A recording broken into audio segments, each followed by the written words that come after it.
by introducing the members of the group and our guests. Start to my left. Matt Gilly. Oh, tell them what your What stake you do. your stake is here. I'm a commercial lobsterman. Jerry Lehman, commercial trawlerman. Paul Plummer, Town's Harbor Master. Darcy Kuchar, oyster farmer. I'm Amanda Ellis. I'm the director of DMR's Aquaculture Division. Evening, David Wilson, fisherman.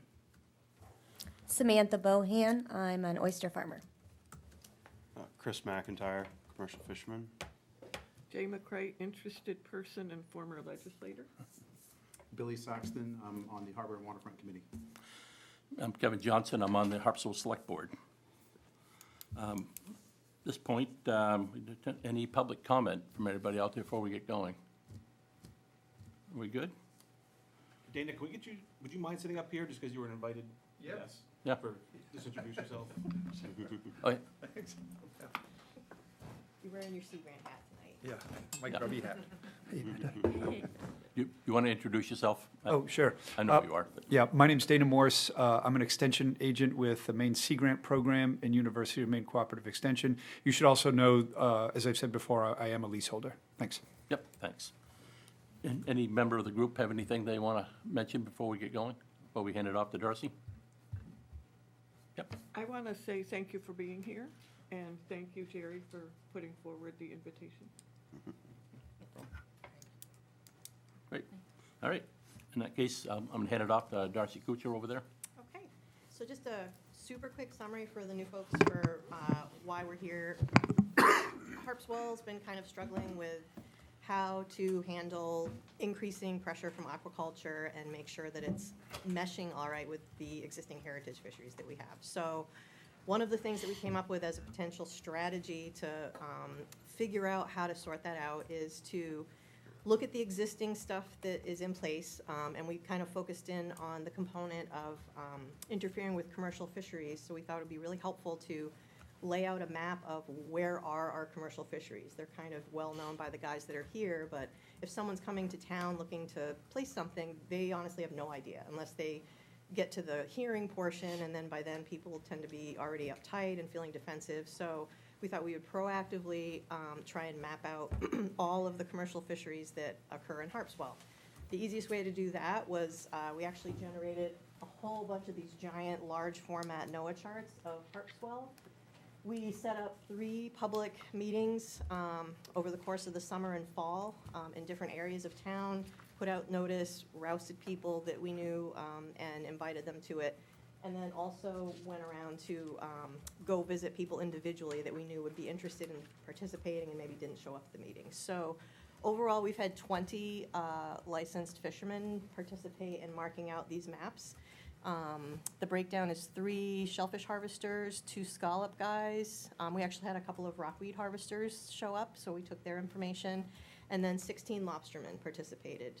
And there's still maybe another half dozen or so guys that we plan to go see to give them a chance to add on to the data if they're interested.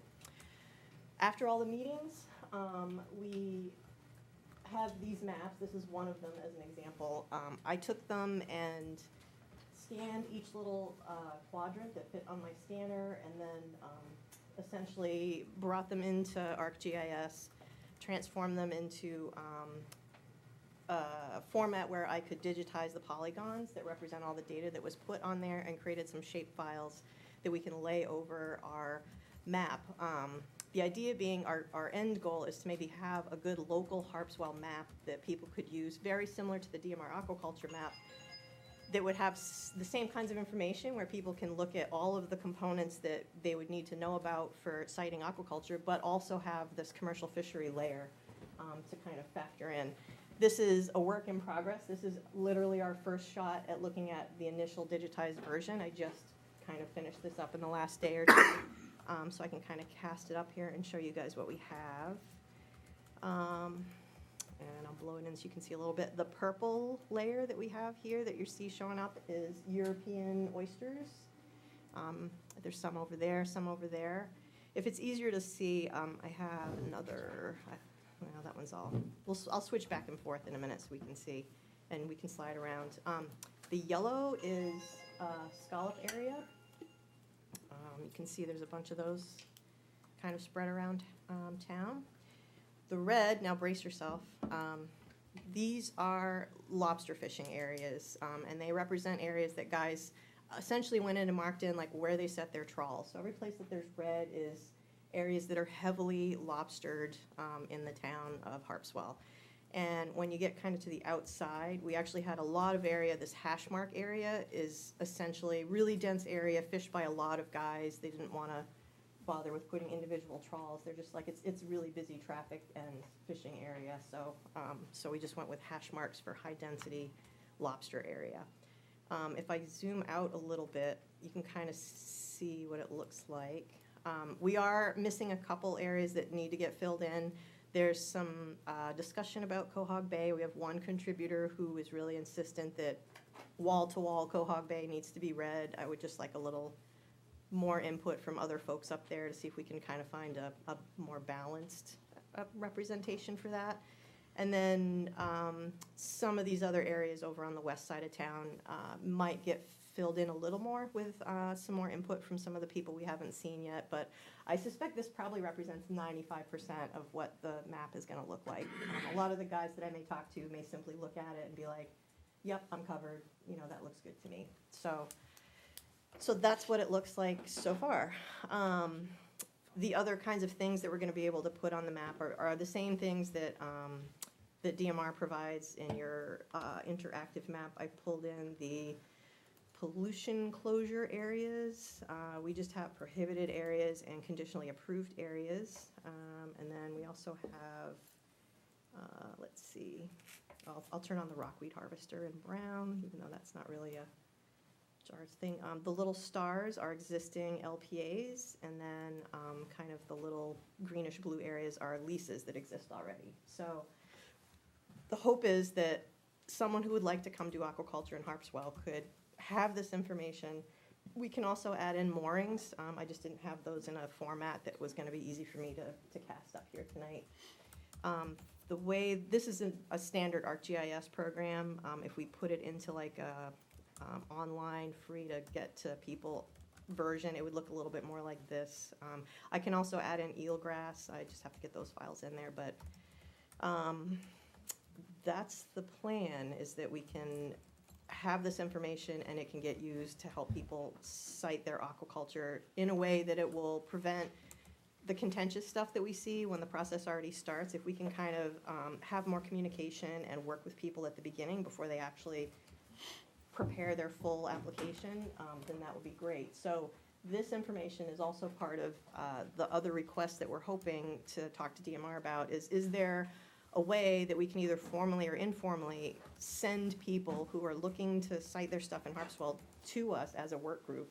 Because we've got a lot of information to share. We can bounce stuff off of them. In a lot of cases, it may be a case of, you know, they have an idea of where they'd like to be, and we could just give them a couple tweaks on that, and they could choose a site that works great for everybody, and you know, the whole process is smoothed out a little bit more. Also, something else to keep in mind, a lot of the lobster territory may be flexible as far as if it's somebody looking to site a kelp farm. I think we've already dealt with an applicant that if they remove their gear after they're done harvesting and then wait till the next season to put it back up, then it leaves all that territory open for fishing in the busy fishing season. So you can kind of still have an overlay of fishing and kelp aquaculture that work together, as long as we set that up ahead of time, because we all know, like, once you start the process and you've got your gear configuration set in the permit, you can't just go changing that mid-season. So the whole idea is more communication, more information up front will hopefully help to streamline and avoid conflicts as we move forward. So that's kind of the large chunk of effort that we've been putting forward. Another piece of the question that's come up as far as aquaculture in Harpswell is a concern about, and this kind of gets outside of working within the existing rules, there's concerns about looking at carrying capacity for different areas. It's not part of what the criteria are that you guys are looking at right now, and I know it would probably take some time to consider that as a criteria? How would you roll it in? Is it something that's appropriate? But that's something that's been brought up several times by Harpswell harvesters, specifically the wild shellfish harvest community for, how many farms are gonna be okay before they impact the health of the wild shellfish?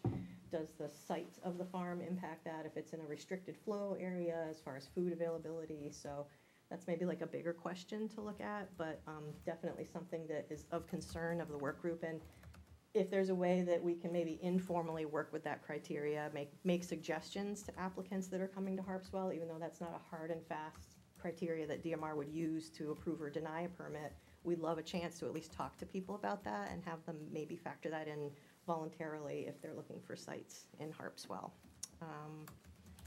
And that's pretty much where we are. I think from DMR, we're kind of looking at, is this appropriate? Would you guys, stand by this data set that we've collected as far as it being valid for commercial fishing data?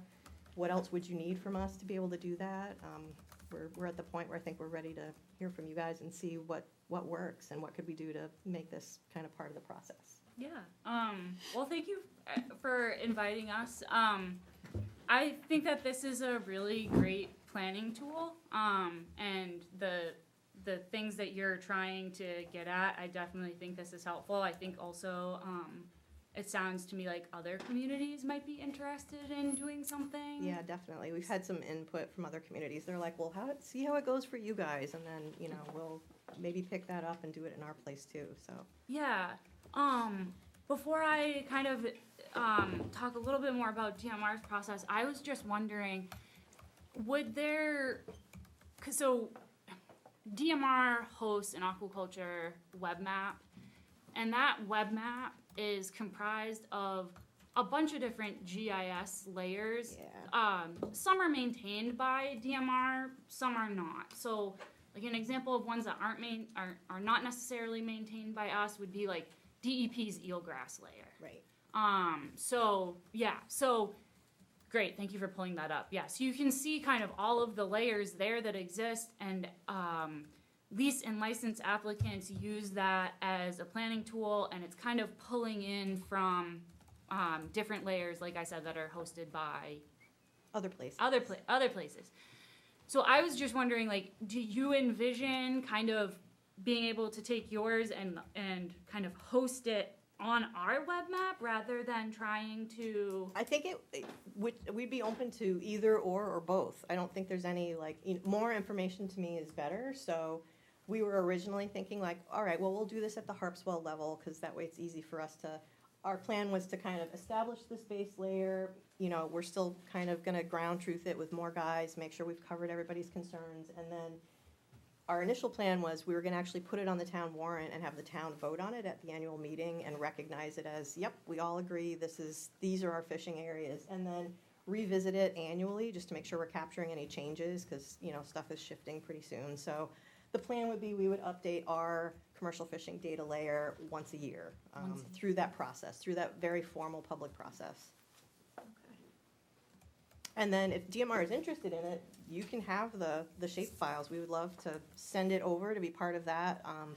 But I think we'd still be interested in essentially duplicating this kind of approach at the Harpswell level, unless that's, I don't know, I still think there's no such thing as too much information. So if it's available on the DMR site and then also at the Harpswell level with maybe more, I know you guys have certain things that you can and can't put on your website just because of your state agency. So we may be able to put a little bit more local specific information on the Harpswell site to kind of accompany the map. And so that might be another reason for us to have it in both places. But mostly we wanted to see are you guys good with this or? Yeah, no, overall I think, yeah, it's a great planning tool.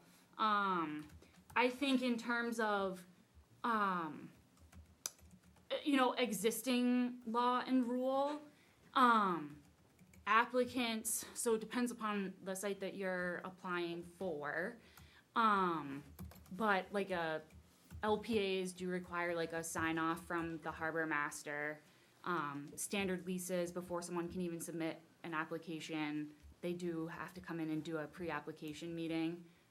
The exception to that is currently there are no pre-application requirements for experimental leases. So there would be some point, depending upon the type of application, where they are talking to the town, and then the town could certainly use its discretion and kind of point to this. One thing for kind of consideration is so it's kind of, I see it being used as like a planning tool, but then also it sounds like maybe wanting to use it as another information point to give to us when we're evaluating a proposal. Yeah, And if that's the case, kind of given the current system that we have, that is helpful. It would be a useful data point. You could point us to that. We would just need more context. So if let's say, for example, a kelp site came in and Harpswell saw that, okay, there's a kelp site and it's come in and it's in an area that has a lot of lobstering activity. As part of our process, definitely share that with us, but then also provide the context of, there are X amount of commercial fishermen that use that area, this is a problem, here's why. Because our criteria still require us to look at, to make a determination about whether or not it's gonna unreasonably impact that. And so we would need additional, details, context. with Right, that, who's the in guys, addition how to many the breeds, mapping, yeah, yeah, I think it's a good planning tool for sure, and a good information point for us too, with that context, additional context.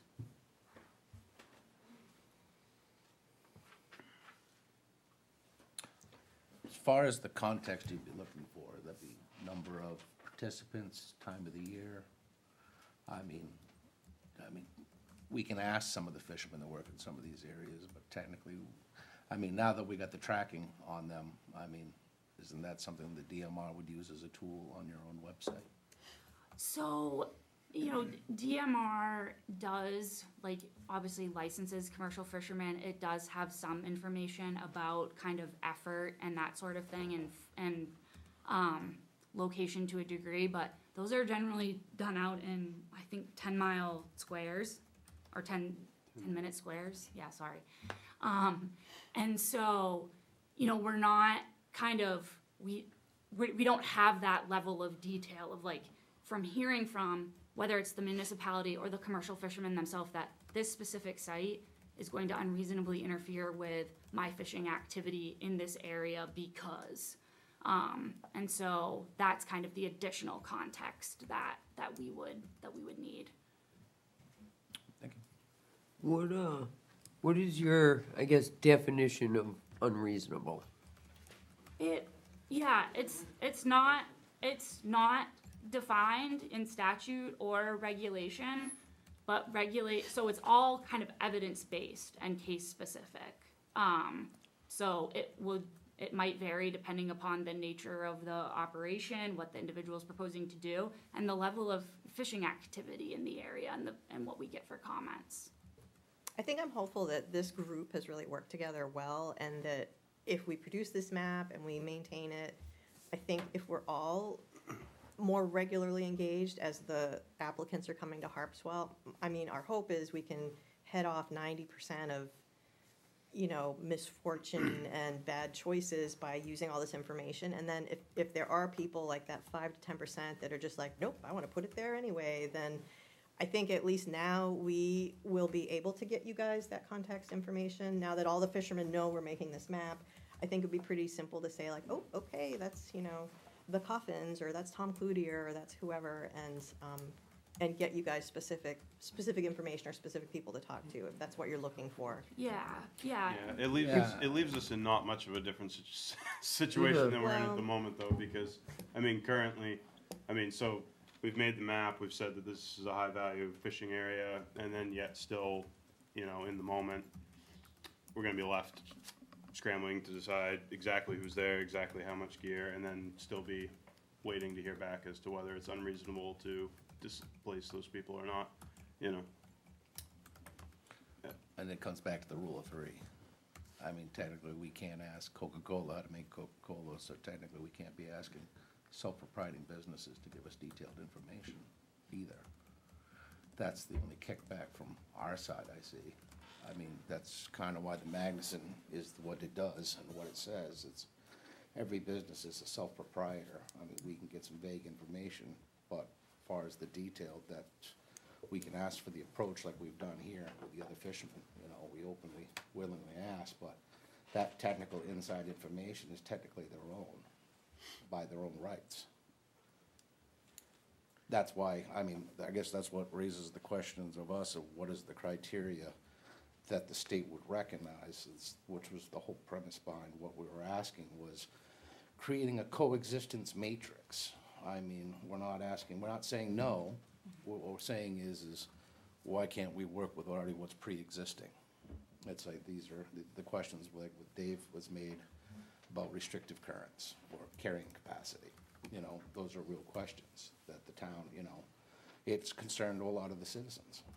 You know, me, Matt, a bunch of us have talked about these things in multiple different committees and multiple times. These are the questions that we want to know. I mean, if this is something we adopted as a town and offered to redo the maps once a year, I mean, technically, it's a living timeline of what's going on in our town waters, which could be used as a tool, as a matrix for future developments or anything else coming down the pipeline. It's a good first proactive approach to answering some of these questions that we don't know.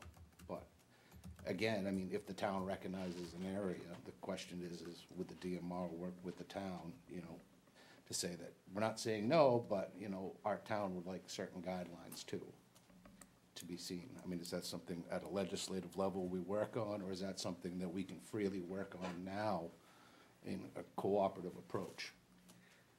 So I just want to make sure, like, I'm kind of understanding what you're saying. Like, if you're envisioning a system where you kind of identify these areas and you mandate that if you want kind of that teeth to sort of say, like, because it's in these areas that we've identified, this is the action that has to be taken, that structure doesn't currently exist in law and rule. And so if that was something that, you know, someone was interested in pursuing, the avenue to do that would be to pursue either a statutory or regulatory change, depending upon like what you were thinking about doing. I think in this current, like, given our current statutory and regulatory structure, you know, how this would work is I see it being a really great planning tool for an individual who's thinking about applying for an aquaculture site. Like Darcy mentioned, they can now sort of see, okay, these are the activities in Harpswell that folks have identified, and hopefully that starts a conversation early before they submit an application. But the way that the state's process also works too is that for like a standard lease, so if someone's gonna come in with one of those proposals, they do have to have a pre-application meeting with the town. So they would come in, and then the town could say, for example, point to this and say, you know, were you aware? And then you could have a conversation maybe about if you knew that information at the pre-application meeting level. These are the number of fishermen that fish in the area. These are the concerns that they have. And at that particular point in time, it might give the individual the opportunity to change their proposal before they submit something further. In that example that I just gave, though, there's nothing in the law that is currently that is mandating that, okay, the person has to change what they're doing. They can't apply here. Yeah, I mean, that's kind of what the premise of what we were doing here as a town, coming together, you know, in a cooperative approach to raise everybody's concern from every angle, you know, at a middle-of-the-road approach. Yeah. You know, things are what they are. You know, we know they're gonna change. This is a good approach for the town to look at an initiative to chasing this down the line. And we'll have actual historical information that could be updated annually, or in case of emergency action, you know, the advisory board can always come back to make a revision. But if we were to come up with a coexistence matrix that works for this town and this community, and we created it and adopted it here, is this something that the state will recognize? Or is this an approach that, you know, legislatively, like you said, should we go down that avenue? And is that something that the DMR would take a walk with us down that path. Yeah, and the state would consider this in terms of, like, because we have, depending upon the type of proposal, there's always an opportunity for municipal feedback and public feedback on any proposal that gets submitted. And so the state would consider this as a piece of information that someone submits, whether it's a commercial fisherman in the community, or Paul as the harbor master, or the select board. The department would consider that, but it would also, again, need context too with that. So the difference, there's a little bit more level of detail, right? The difference being, for an example, DMR, this lease is in an area that Harpswell has mapped that has lobster fishing. Okay, that is a data point, but for us to make, evaluate all the evidence and make a finding, we would still need to have more context around, okay, what is the number of fishermen in the area? So in order for you to make your determination on reasonableness, you would need more information than the fact that the town has determined that this is an area that is of high value to certain fisheries. Yeah, like you've identified So it as. essentially, unfortunately, the work that we do would be considered, as just feedback, like any other feedback that, could currently be made to the department. I guess it's just, it was the hope, I think, of the town that by doing the legwork that we've done and are still planning on doing, that the department would take it as a little more than just any other feedback without needing, that more detailed information, because we've gone and done that detailed work in order to create this, So I think it definitely seems like some legislative change would be needed in order for us to realize the benefits of the work that we've done as far as minimizing conflict. Yeah, and I hope, I want to be clear, like, I think this is a great planning tool, and I'm certainly not. I know, well, Yeah, just you guys clarifying. work under a certain set of guidelines, and Yeah, so we follow rule and law, and kind of given current law and how we evaluate things. This is a data point, but then we would need to have that. yeah, Like because you still at the end of the day might find that it is reasonable to displace a certain number of fishermen within an area. Depending upon the nature of the proposal, and like it might be a situation too, like the example that Darcy brought up, where you might get into a situation where, let's say there is a kelp site. The opposite of that argument is like, there is a kelp site and it's being proposed in an area where there is lobster fishing, but it's inactive during lobster fishing. Like that context would be helpful too, because you could say, it's in this area, but it's actually not going to impact anybody, because it's a type of activity that occurs when fishing's not occurring, and that's why that context is really important. Yeah. Yeah. But also to, because at the end of the day, you're still gonna, have to determine reasonableness when it comes to displacing current fisheries. Yep. Would it make any difference if we added in the actual individuals that fish in those areas as like part of the metadata with the polygons? I mean, would that give it any more boost as far as being valuable, or, it's still gonna be a kind of case-by-case basis for you guys? I think, I think you had a couple of members who were like, no way. No way. Can't do that. Yeah. You'll lose all your data. You could go out into an area during, peak season of fishing in that given area and count the number of different buoy colors if you wanted to, because anybody could do that. Anybody can do that. You know what I mean? And include that data. Yeah, I which could just could do be numbers of But- different buoys in an area Right, instead of yeah. like a I mean, if- specific name. Right, If but the DMR's already tracking with a 10x10 block, they must know how many people go inside of that 10x10 block. well, right, but the Yeah, blocks yeah, are pretty yeah. big. Like for Yeah. pogie fishing, it's like all of Harpswell is high pogie fishing, so. Well, that's exactly what we were asking when we created this matrix. So if we have an area that's already showing seining, lobstering, shellfish bed, and there's already 3 coexisting matrices of fisheries, I go, is that really suitable for something to block off? When you already have 3 existing fisheries. Now, if we found an area where there was 1 fishery, like in this case, we say with just lobstering in 1 area, but then what is the criteria that we would adopt to say, well, who's to say when we displace somebody? I mean, nobody wants to be that person. You know, I want to see everybody have a job. That's why we're looking at this proactive approach. It's not saying no, but it's saying, well, we got to find a way to work together. And the best way to do that is we can't have a defined answer, then, you know, it's just going to cause a divide.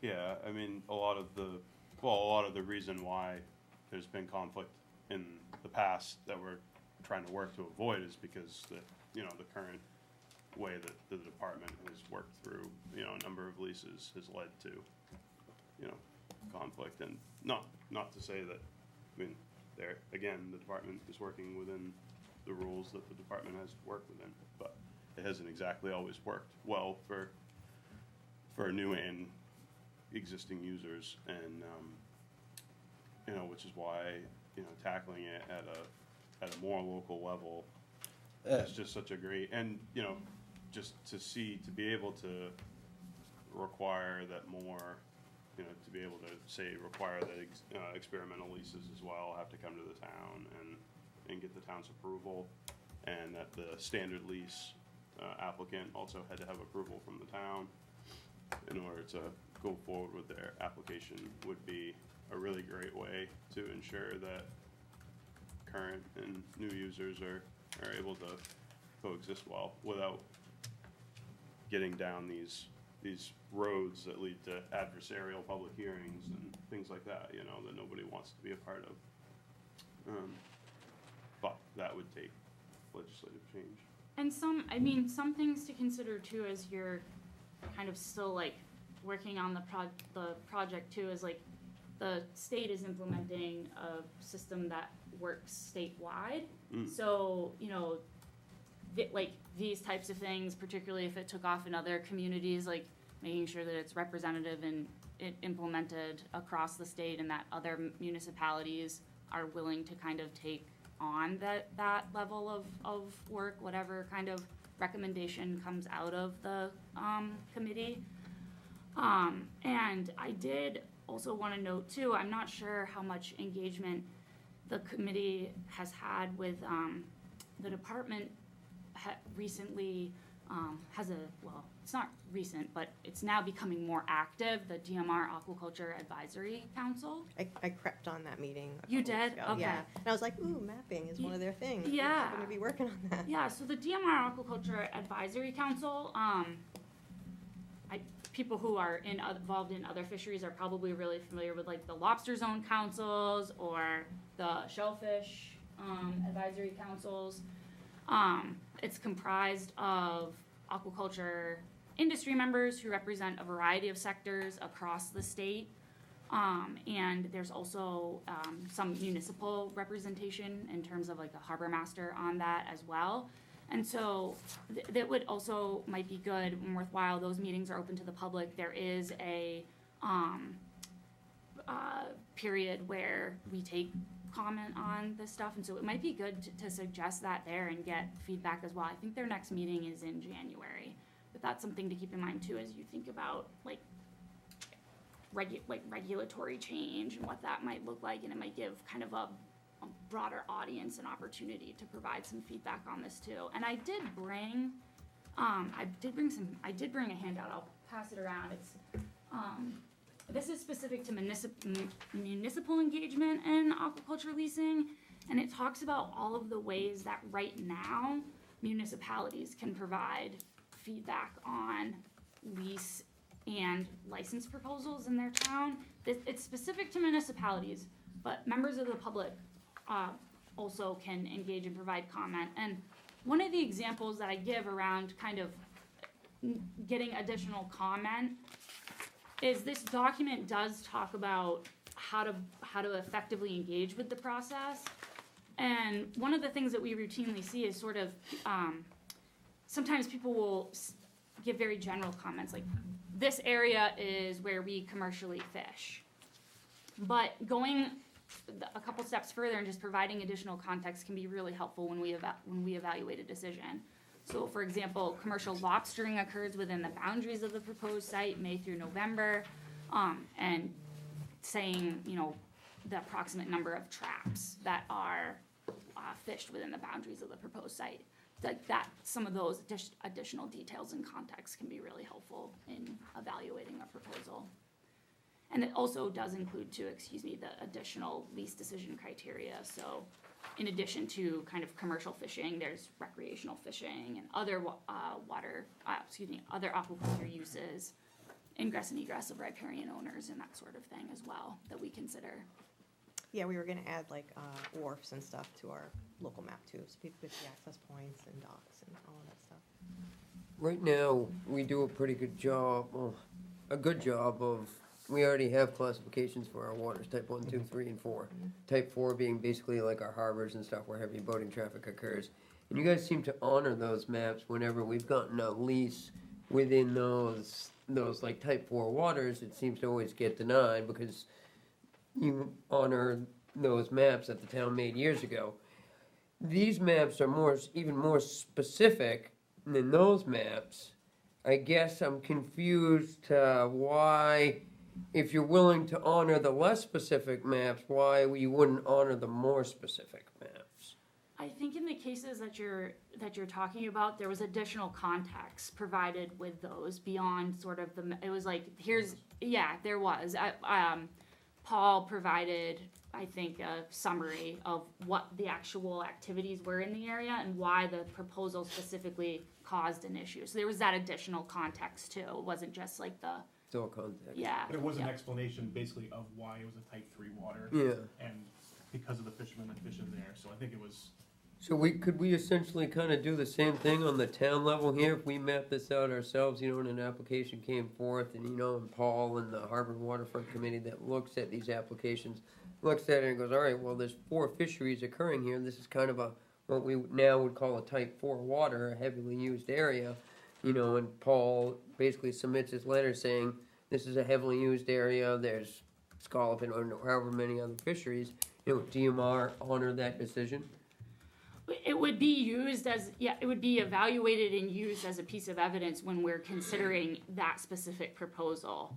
I guess how much weight does the harbor master's decision carry with DMR's decision-making process? Can that stop a lease per se, or grant a lease? Like, has DMR ever granted a lease within a town that the harbor master has not signed off on? Well, for leases, harbor masters, it's a little bit different. So for leases, harbor masters don't sign off on them. They do have, the law does require a harbor master or municipal official signature on an LPA license. LPA, I'm confused. Yeah. So if you're talking about an LPA license, what the law says is that if a harbor master or a municipal official doesn't sign off on an LPA, there is a process in law that allows the applicant to then petition DMR to evaluate why the signature was withheld, and we follow that process. And if the law says if the department finds, and we also, I think, have to consult with Marine Patrol as well, but if the department ultimately finds that the signature was not withheld without basis, then the department would not consider the application. But everything that we do is criteria tied. So an example of that would be, if a harbor master said, I'm not signing this application because I feel like it's going to unreasonably interfere with commercial fishing.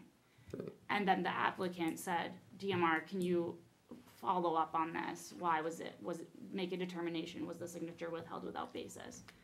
It is criteria tied, and if we did a follow-up and found, there is commercial fishing here, it was not withheld without basis, then it wouldn't go through. Does that make sense? Yeah, because that's some of the problems we've run into sometimes, is we'll have applicants that come in and go out to these areas and say the wintertime, and say, there's no buoys here, there's no fishing, and then they come in front of our committee, and there is a ton of fish in there. It's just not in the middle of February, and they went out and took their pictures, you know. And I think that by having this tool, we could avoid a lot of that for the applicants, for DMR, for the town, and everything like that. If it's something that could be utilized, you know, if we could somehow, I think it's just going to have to be done legislatively. Yeah, because the one disappointing thing is that you're not simply going to be able to say, you know, it would still come back to doing the same work that you have to do right now. Without us having done this work, you'd still have to go and do the same work that says that this is exactly how many people are here and this is when and this is, you know, without. What, It would require Sorry. additional comment from the harbor master and Right. who I mean, who this is gonna reflect. essentially what, I mean, besides being able to provide this as a tool for people that are looking to site leases and, you know, hoping that they then, you know, recognize that certain areas are not good for lease siting. Other than that, it doesn't hold any, you know, weight as far as, you know, whether a lease gets cited in an area or not, essentially.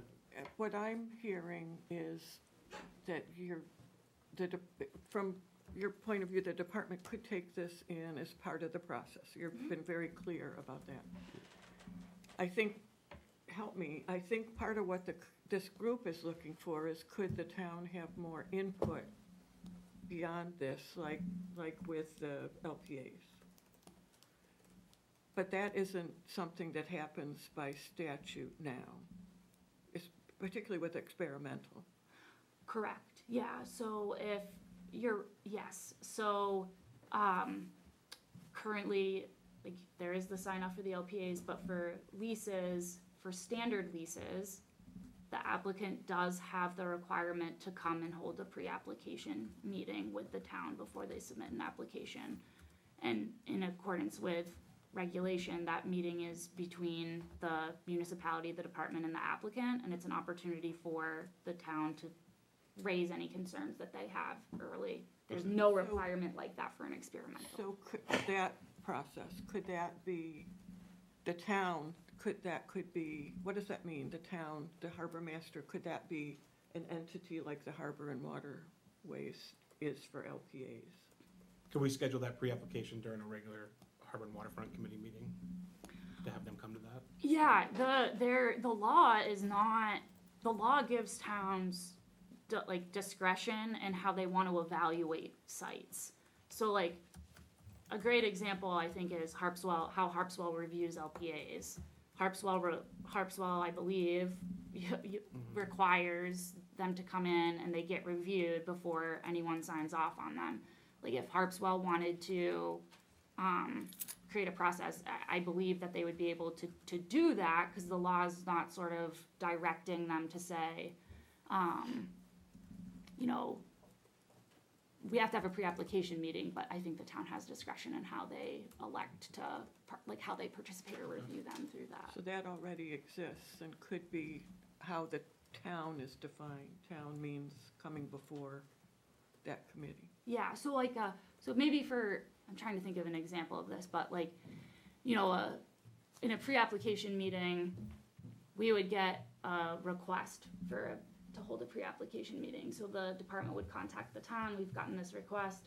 The town could then say, okay, well, before we participate in the pre-application meeting, I'm gonna talk to the harbor committee or whomever, and then after we've had that conversation, then we'll participate in the pre-application meeting, or, you know, something along those lines. But not for experimental. For experimentals, right now in law and regulation, there are no pre-application requirements for experimentals. So what you deal with in that scenario is, and we, even though there are no pre-application requirements for experimentals, the department does always encourage applicants to reach out to the community before they submit an application for the reasons that you cited. But because there are no pre-application requirements, if an applicant kind of didn't do that, then yes, the first time the town is gonna see the application and the state, well, would be during the comment period, so. We just had an issue with that on Harbor Waterfront. There was a kelp farmer who we talked about earlier, who unfortunately went through this whole process and then realized that the town had made comments, but didn't realize it until the questionnaire was shared with him. So I think that this committee's trying to, We'd like to catch everybody right at the starting line. Yeah, So what's the best way for us to do that? yeah, yep. And right now, the starting line, you have some starting lines for LPAs and standard leases. And one more question, who requests the pre-application? You said when that's requested? The applicant reaches out to the department before they bid and say, I'm intending to file a draft application and I'd like to schedule a pre-application meeting. Okay, and that would be as early in the process as we're talking about, before they've already filed their application? Yes, before they filed a draft application even, Okay. so, yeah. Okay. It was mentioned earlier, I mean, just got me, the wheels turning here, I'm just curious at this point. I mean, are there guidelines for the DMR for choosing areas to, you know, that already have existed in use? I mean, what are the DMR's guidelines in their choice matrix of whether they say they displace set amount of people? I mean, is it just by choice? Is it just by who's sitting in the room? Is there a guideline? Or is it just open for anybody's determination? Yeah, so DMR is not involved in any of the siting decisions, so that's kind of each individual applicant is kind of making these decisions based on where they want to site. And then the state is given the directive of when an application comes in, statute and regulation tells us how to review it, process it, and gives us the decision criteria that are on the back of this sheet that we have to consider. There's like, what, 6 or 7 things that it can't unreasonably interfere with? That's And- exactly what I'm saying. If we adopt these maps in town and we put it in that we update these maps annually and yearly, and we allow it open to all fisheries to apply their knowledge as things change, because in the environment and climate's going to change, that's just how things are.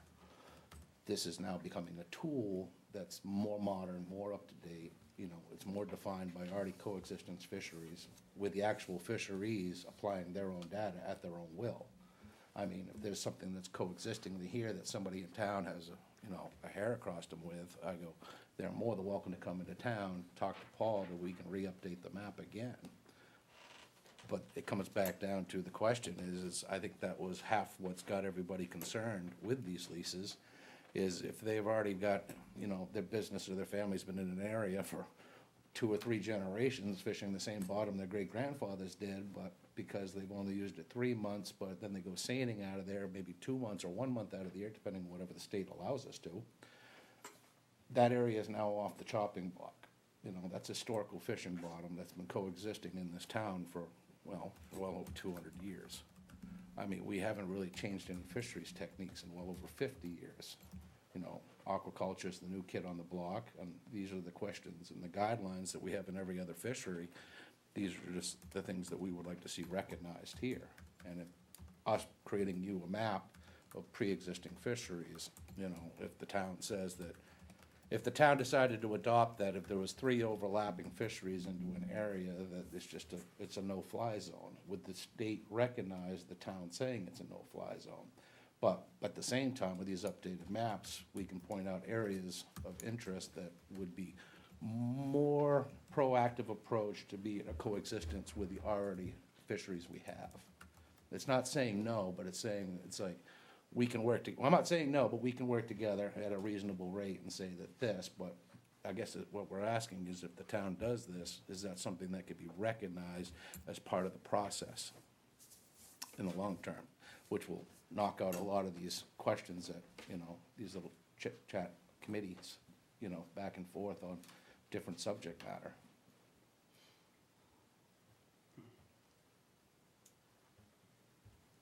Not without regulatory change. And exactly, and specifically, I mean, where would we want to look on the regulatory body? I mean, is there a working group with the DMR or through Sea Grant? Is that something that we could work together with this? The problem is, I just don't want to adopt something in this town and saying that one size fits all for every town, because that's not the case, because every environment is like a thumbprint. And fisheries in every area is like a thumbprint. Not all two fishermen are the same, it's just the truth. Well, you can make things permissive rather than mandated. Exactly, but I just wanna know if the Whatever. town was to adopt it, and we were to draft this, the town accepted it, would the state accept it as, you know, the town, this is what the town wants? Or, that's where it comes back to the question on what is the guidelines that the DMR says is acceptable for displacement? I'm just curious, what is the acceptable limit and what is the criteria specifically in that? I mean, I know you're saying if we think there's 3 fishermen in the area, we should tell you, but what you're telling me is we don't already know, but you guys have already made these decisions in the past. I'm just curious, what are those guidelines? Yeah, so it's in, I don't know it off the top of my head, but I can certainly follow up with you and give you the exact citation of what we're looking at in reg that talks about the things that the department must consider with regards to commercial fishing specifically. But I think it's kind of the question that you're asking, if I'm understanding it correctly, is, you know, are you kind of asking, like, basically we want to we envision creating a system where if anything is in here, any mapped area that the Harpswell or any other community, let's say, maps, if it's in here, it's a no-go. Then the existing structure of rule and law, you know, no, that we couldn't consider it like that just because it's not, we don't have That's the why I'm authority to curious do about that. where that language is, under what, because that would be where we'd want to make the change in order to recognize this. That's why I was just curious what that specific guideline is, because that's something we could have probably, Well, I think we're talking about 2 different things. What I'm hearing you say is, can the town say no, and DMR then wouldn't give a lease? The other thing that we're talking about is, can the town have input that the department would take even more than they do now, so that it would come before the committee, for example, and that would be weighed more heavily, as opposed, so the way regulation, it's state water and state regulation, so I don't think it's likely that a town could, I don't know, state water, state reg. Yeah. But to have the town have more input, the people of the town have more input to find balance for the fisheries. I think that's more, Well, as it is right now, if the town doesn't sign off on the LPA, then the LPA is not gonna get issued, well, they can essentially. appeal. Well, State. right, but, I mean, the town's, How many? We won't not sign without basis, I mean. Right. exactly, and so I think like in a perfect world, we'd have the same opportunity for experimental and standard leases to, you know, examine and work with the applicant, and at the end of the day, if they're not, you know, they wanna submit something that wouldn't work within the town and the fisheries of the town, then we'd say, sorry, no, and that's as far as it would go, you know, I mean, there'd be an appeal, but perhaps, but the state wouldn't. It's the work that we can do at a municipal level as far as trying to avoid conflict is just so much more efficient than what the state has been able to do in the past and can do, you know, moving forward under the current regulatory framework. And so, I guess our biggest hope was that through doing this work that we can avoid those conflicts, and I think the only way for us to, you know, see that happen would be to pursue regulatory change. I see this map as something more than that, though. I think this map can be something the town, Paul can use to say, hey, I see some red there, maybe I need to find out more information about what's going on there. It's really on the town, this committee, Harbor and Waterfront Committee, and whoever else in town to really find out who is fishing there. And if Paul can get that information, get it to the department, they would use that. Yeah, but they've used that and still granted leases in the past is what, you know. She's saying she's gonna use the information, so I'm hearing the department is going to use it if it's specific. I know, they're gonna use it in making the determination of whether it's reasonable or unreasonable to displace those current fisheries, which, But But if it's coming from Paul, Yeah, you know, but if he uses the map to say, hey, I see that there's stuff going on there, let's find out more information. I don't think we've done a good job in the past of saying how many guys are, you know, how many people are fishing there. I think that we need to do more work on these things when they come to us. Yeah.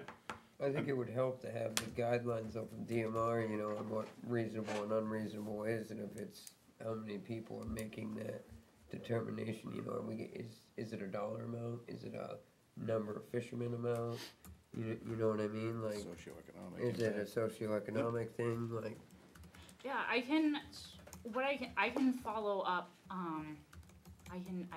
Paul, are you the appropriate person to kind of send follow-ups to? Yeah, I'll follow up with Paul and send him some resources so that you can sort of see how the department, what the criteria are, the complete regulatory standard, and then look at, I'll even send Paul a couple of decisions where we've denied sites for fishing specifically, so that you can get a sense of how the department uses that information, and get a better sense of that. And I will say, like, even though the legislature delegated authority to the department to lease and license Maine's coastal waters, that process also really recognizes the local expertise and feedback of municipalities throughout the process. And I think this document goes through some of those pieces too, of where municipalities have the opportunity to provide specific feedback on proposals and give us that context. Who's making the decision on these things? Is it a group of people in the department, or is it one per person? Like, how is that done? So the department has hearings officers who evaluate all of the evidence in the record, and they are looking at that against applying it to the criteria. And then the ultimate decision maker is the commissioner, so he reviews that and then makes the final determination. Yeah. And at the hearings, there's an opportunity for public comment. You have to be an intervener, or you have to sign up to be that, but then you can testify. Yeah, it Just turns into, we just were hoping for a better than what we've had, you know? It's obviously, this can be a helpful tool within the current system. But what we're hoping for is something better than what we've had, because what we've had has led to conflict. And, you know, like at one of these hearings, you know, it turns into, many of them in the past have turned into very adversarial hearings and it's really hard for commercial fishermen, because they're put in a position where they're required to prove their innocence, essentially. You know, that's the process. You know, rather than the burden of proof being on the applicant, it's generally on the fisherman to prove that they're there, and most guys don't have any, you know, I mean, an applicant can go out, like you say, in February and take pictures of an area with no buoys in it or whatever, but most guys don't have any proof that they fish in an area other than the fact that they say that they do, and it's been the case in the past that hasn't always been enough to for the department. So Yeah, I think like our question is like, so this map and the data we put behind it and the effort we put into it, is this worth any more than those 2 or 3 guys showing up at the public hearing to say, we fished there? Like, is there any more value in this than the old school way things have been done? Like, is it worth our time and effort for doing this? If it comes down to like an actual hearing where someone has to make a decision because someone wants to go in there and we're saying there's a lot of stuff going on in there, is this any more value than just the way things have been? Without context. Right. Yeah. I mean, Or is it like too soon? I know we just threw this at you tonight, so sorry about that. no. And you're asking really great questions. I think that kind of question of like, is this a value? Is this a good exercise? Is this something that like the town, I think would want to answer? I see this I can tell you kind of how I could see this being used is it's a good planning tool. So in the example that Matt gave earlier, someone who wouldn't otherwise know, right? Maybe they went and looked at a time of year, scouted the area. And they went to put 12 LPAs around Whaleboat Island. Right, and had no idea. But now that there's this tool here, maybe what will change is they'll see this, and then they'll say, oh, okay, there is this activity here that I didn't observe myself. So I'm going to follow up and have a conversation with someone at the town of Harpswell, reach out and have a conversation. The other, and so then that might cause, avoid the potential of someone citing something in an area that, I am hopeful that that's gonna relieve a large majority of the conflict, but like, I think we just wanna know, like, all right, let's, if it does get right down to brass tacks, like, what is the value of this? But then I also see the other side in the example that, I'm sorry, what? I'm Billy Saxton. Okay, so in the example that, Billy gave, that's a good point too of now someone in the town, when they get an application from the department, when we say, hey, town, here's your opportunity to comment on this proposal, that could signal, okay, there's these activities in the area. I will follow up. I'll say to DMR, this is in a mapped area. There are X amount of fishermen who utilize the area. The proposed, provide that additional context.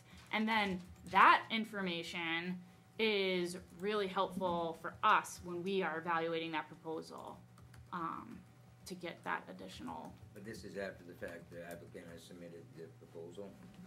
Well, it would, if we're at a comment period, if we're at a place of a comment period, yes, they've already submitted an application. But if you're at like the pre-application phase, then they haven't submitted anything yet. How would we catch experimental leases since there's no pre-application thing? Would that require a tweak to the regs to get that before us, like to include that with the other styles, or? Yeah, I think. Would you guys freak out if we went for something like that, or you think you'd be on board? You know what I mean? Like, I don't. Yeah. So I think there's nothing like. I think that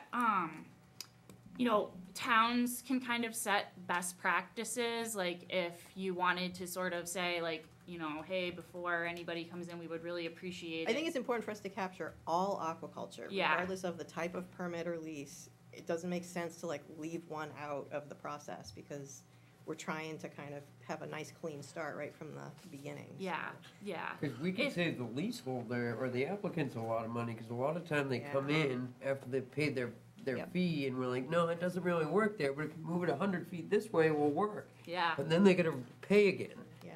And that's just a giant waste of money and time for them, where if they could just make a small edit or do this ahead of time, they could save everybody time and money. Well, except DMR. I was They gonna still say, get it's their not money. gonna save DMR money.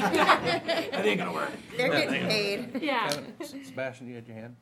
Yeah, Sebastian Bell with the Maine Aquaculture Association. This looks like. Oh, what a slide closer to a mic. Oh, Take your seat, but, Sebastian Bell with the Maine Aquaculture Association. This looks like an amazing body of work, and I think you guys deserve a lot of credit for. I also don't think you're giving yourself enough credit.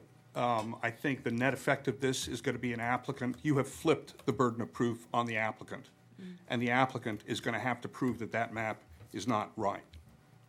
And that's going to be part of their application process. So you, by just mapping this and doing this, you have established a whole nother level of requirement for the applicants.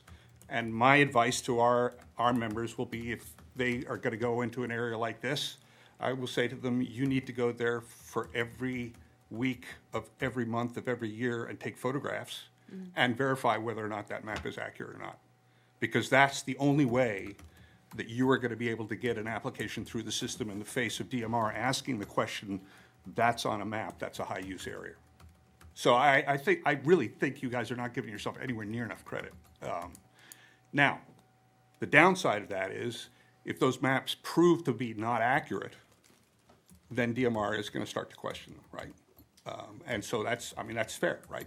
All we are asking is, don't discriminate against us, right? We just want to use the water like other people. We don't want to get in anybody's way, but don't discriminate against us. And so I actually think, I will be surprised if other municipalities don't pick this up and use this. And you know, we'll have to build into our advice to our applicants. Well, guess what, ladies and gentlemen, you can tack a year onto your application procedure because you're gonna have to go document it for a year to see whether that map is accurate or not. Well, they just come to the town. I mean, that's the. I mean, we tell them to do that already, but, I mean, the reality is if it's on a map, it becomes factual, right? That's the way it works. And so DMR will have to consider that in the hearing, and, as they should. Yeah, Yeah, because any applicant actually has 3 committees he should go through in town. You get Marine Resource, Harbor and Waterfront, now this one, and then eventually to Paul. Right. You know, and if you get through all 3, you're in pretty good shape. And if your people, your folks are getting their, even the experimental leases, know this ahead of time, it saves a lot of trouble. And, you know, just come see us. Start with Marine Resource, then Harbor and Waterfront, then these guys. We always recommend people to talk to the local communities they want to operate in, and if they don't, 9 times out of 10, they run into a train wreck. I mean, that's the fact of the, and we've seen it again and again in other applications, and that's, you know, that's the right way to do it. That's the way it should be done. Oh, yeah, we have 3 aqua holders in right here right now, leaseholders. Right. On the committee, so. But this is an amazing piece of work. Darcy, I know you've led a lot of this, and you deserve a lot of credit This for was a it. giant group effort. We've all had a long summer working on it. Yeah, I'm sure you have. I mean, this is not, that be is sick not of it. easy to do at all. It really isn't. And, you know, we'll use it as a tool. I'm sure DMR will use it as a tool, and we'll recommend that people use it as a tool. And hopefully it'll help people avoid the conflict that you guys have kind of lived and suffered through. well, there's been a lot of time spent in, you know, proposals that, yeah, like if we would've had this established, I know that this is just a municipality, but we're identifying, honoring state fisheries, you know, beyond our municipality, and I mean, yeah, I'd really love to use this from here on out, if we could, But the important thing is it's gotta be evidence, right? yeah, It's not just hearsay, it's evidence. yeah, definitely. And that's a distinction. That's what the system recognizes. Yeah. And so here, you know, you've got an amazing body of work, and now our folks will have to go in and say, okay, we're gonna take a look at that, and we really think this area over here has potential, but let's go take a look at it and see whether, you know, whether or not the map is really accurate. And I think that's a fair thing to do, you know?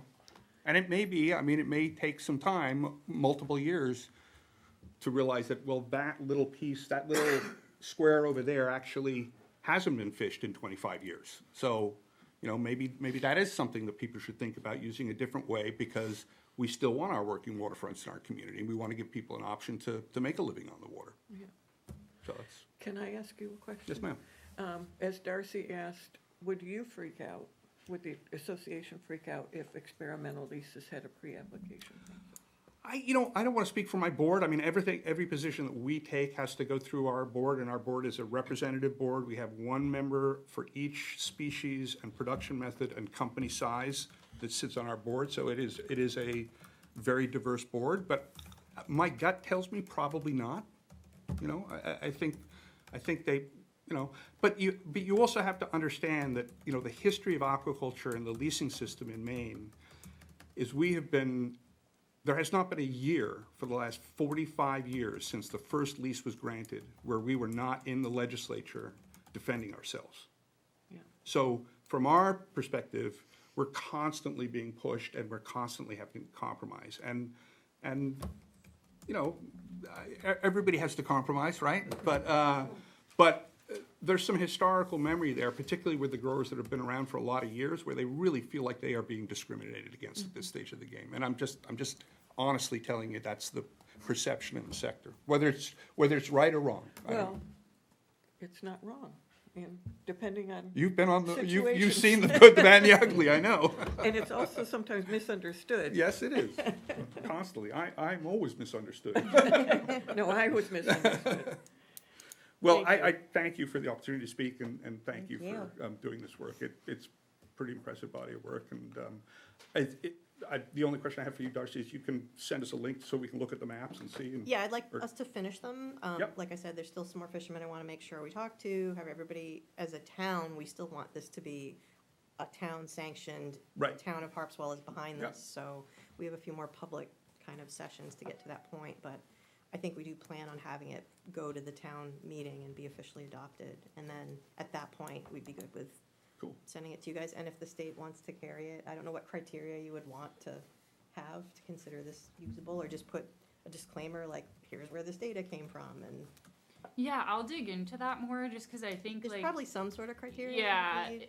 but I think you know it might even too because I know like with the closures and stuff because you've added to this the active LPAs and leases and stuff, and we update that really regularly ourselves. We update the water quality closures too, so it might be helpful to get the layer of the fishing onto the web map, and then those other layers would already exist, you know, so that applicants aren't kind of.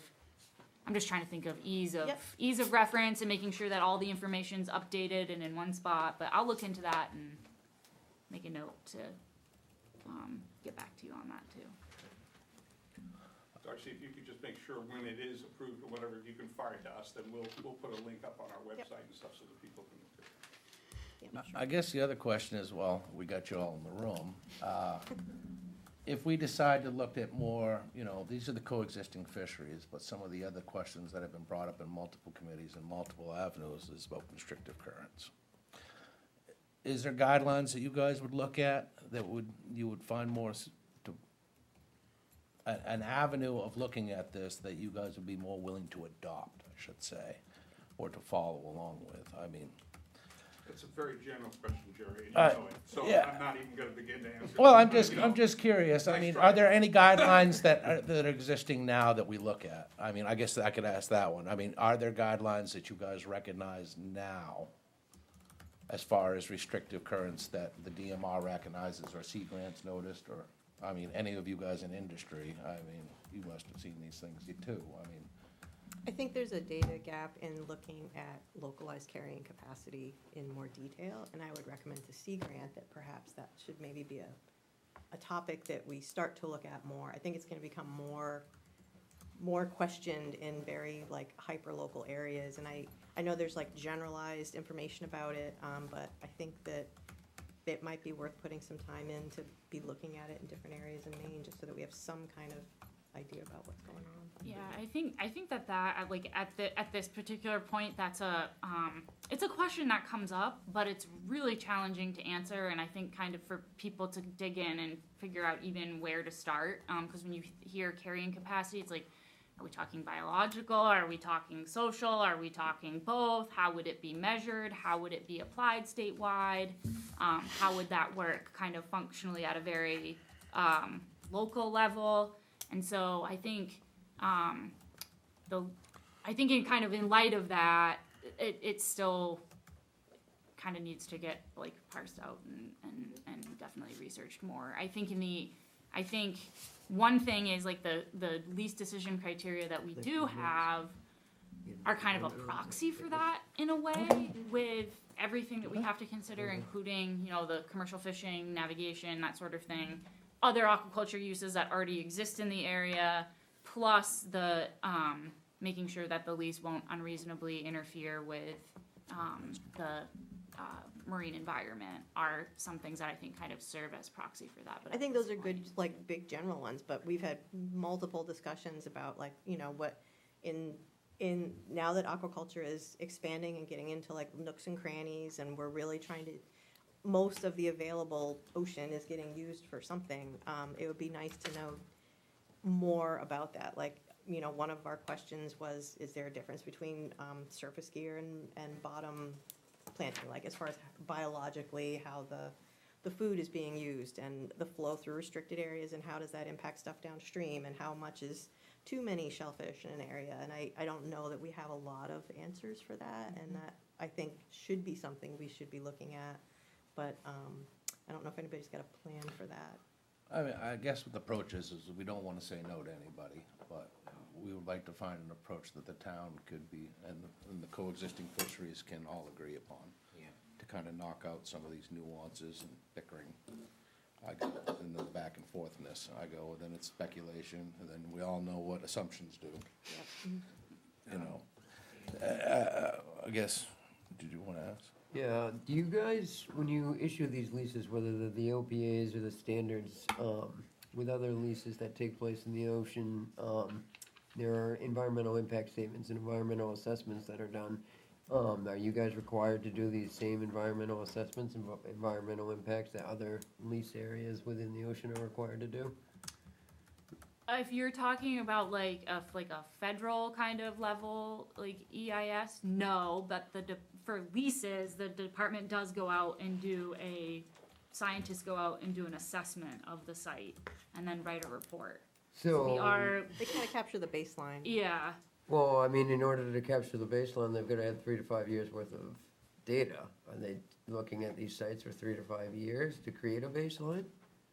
the state goes out and does a site assessment and then writes a site report and publishes it. And then because this is a public process, the department then takes in any comments from members of the public, the municipality, and evaluates it in consideration of the applicable decision criteria. But There's not per se like baseline studies or environmental impact studies or There's anything not like enough that. Amanda, staff in Maine to who are the do federal that. agencies that also review these? the Army Corps of Engineers also reviews these, and then the Army Corps of Engineers, through their process, they're consulting with other federal agencies as well. So like U.S. Fish and Wildlife Service, they'll consult with if there's resources that the Army Corps thinks would fall under their jurisdiction. The state's process too, we also do solicit comment from local or from other state agencies. So we always consult with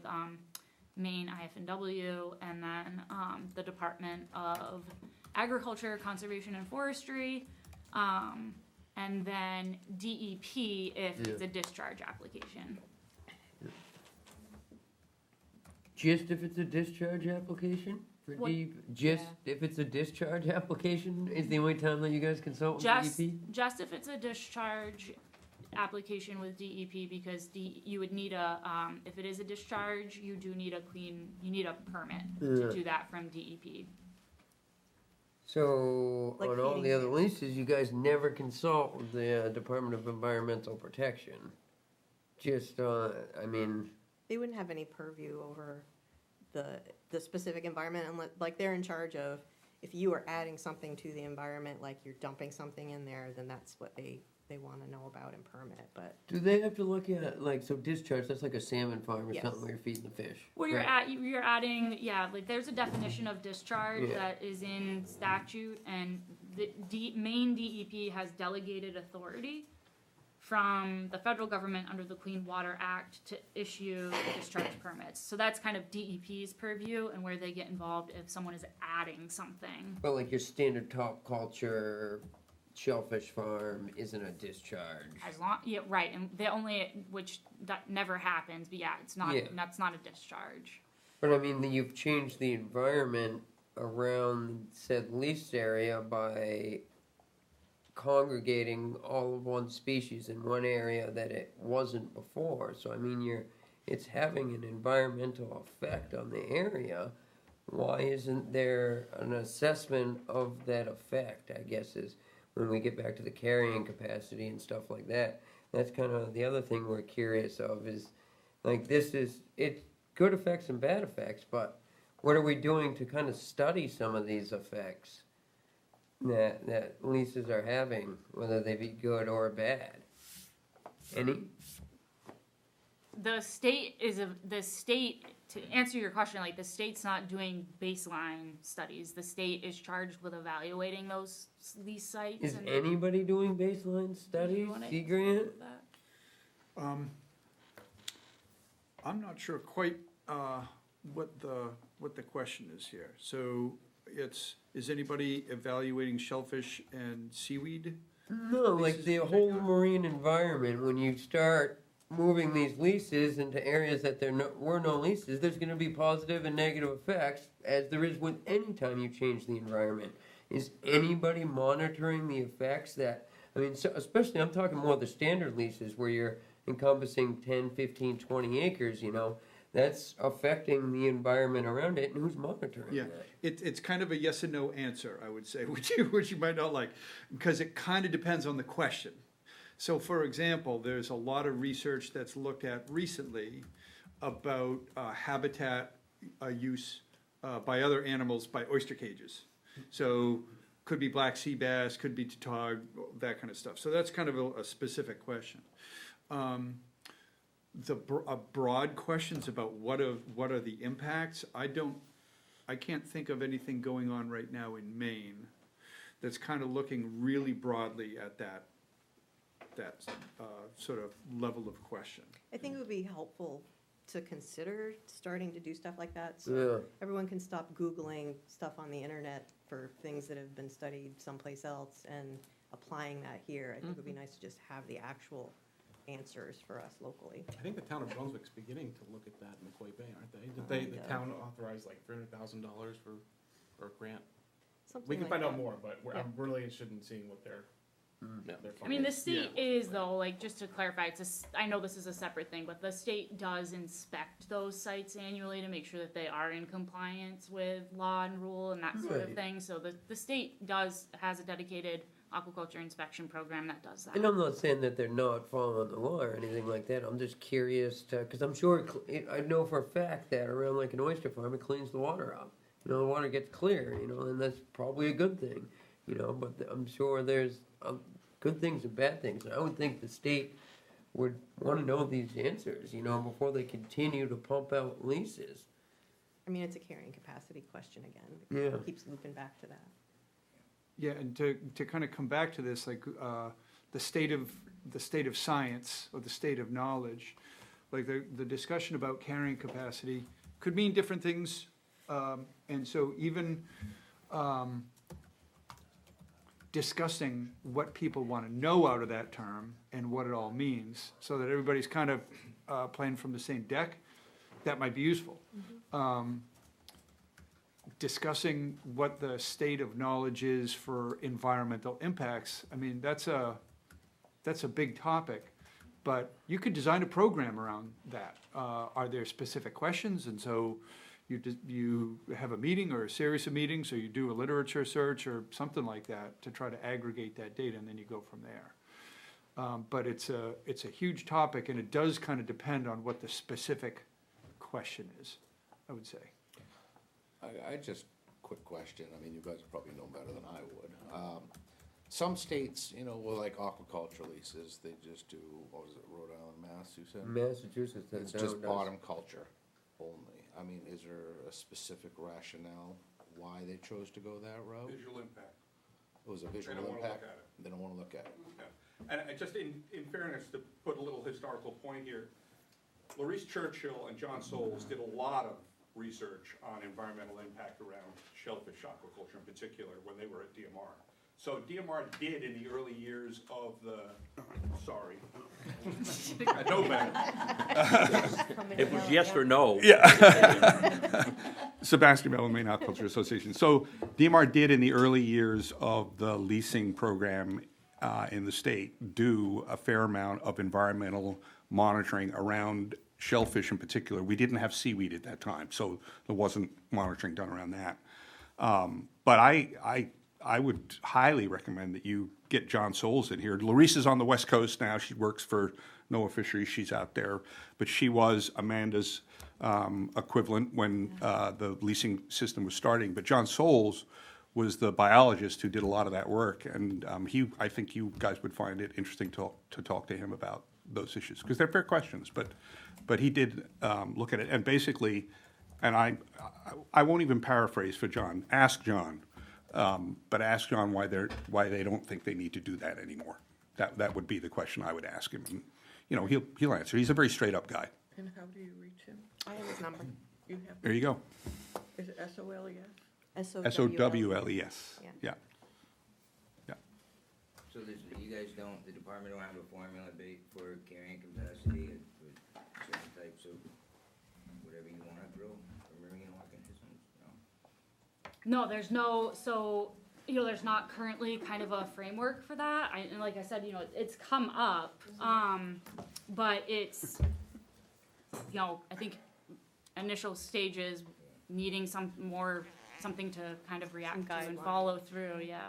Yeah, and again, that question, it's a big topic, carrying capacity. So if the scenario is, we want to know how many oysters could be in an abatement before we start to see reduced growth in our soft-shell clams, that's a specific question. Well, no, not just reduce growth in soft shell, but just reducing the amount of algae, the amount of platonic life within that water column, specifically on the top. Yeah. Okay, and so that's, I don't know if it would, I think it would take like a drastic, like, as far as like the footprint compared to that particular area before you'd see a reduction in neighboring, you know, current fisheries, but the overall, you know, the platonic health in the water. That's, you know, that's before and after the tide, that's providing all the other local life within that area. yeah, and I'm not expert enough to definitely have all the answers, but like, that's a researchable question. Yeah. You can take a look at what's in the water ahead of a farm and below a farm and track that over time.